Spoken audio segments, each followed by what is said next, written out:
گرتنەبەری سیاسەتی وشکردنی سەرچاوەکانی داهاتی داعش لەلایەن هاوپەیمانی نێودەوڵەتیەوە ئەنجامەکەی بە شێوەیەکی بەرچاو دەرکەوتووە و داعشی تا ڕادەیەک پەخستووە بە شێوەیە کە داهاتی ڕێکخراوەکە لە ساڵی 2015دا بە ڕێژێ لە سەدا 30 کەمی کردووە.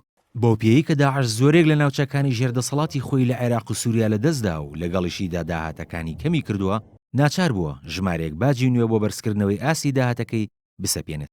دامەزراوەی IHS ڕایوەشکاری بۆ ئاسایش و بەرگری و بۆشایی ئاسمان لە راپۆرتێکیدا ئاشکرای کردووە لە ئێستادا داعش باجی خستۆتە سەر بار هەڵگرەکان و بەستنی سێڵی سەتەلایت لە ماڵاندا. باج لەو هاوڵاتیانیش وەردەگرێت کە ناوچەکانی ژێردەسەڵاتی جێدەهێڵن، جگەلەوەی کە داعش باجێکی زۆر لە چەکدارەکانی وەردەگرێت. دامەزراوەی IHS ئاماژەی بەوش کردووە داعش پرسیار لەباری ئاەتەکانی قورئانەوە لە هاوڵاتیان دەکات و ئەوەی وەڵامی ڕاز نەداتەوە سزای دارایی دەدرێت. لە ڕابردوودا داعش بە دەوڵەمەندترین ڕێکخراوی چەکداری لە جیهاندا ناو دەبراو.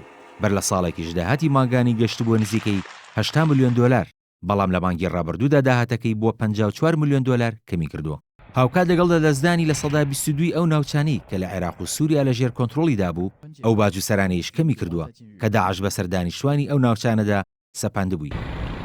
بەپێی هەڵسەنگاندنەکان لە سەدا 50 داهاتەکانی ڕێکخراوی داعش لە ڕێگەی باج و غەرامە و دەست بە سەرداگرتنی مڵکەوە دەست ئەو ڕێکخراوە دەکەوێت.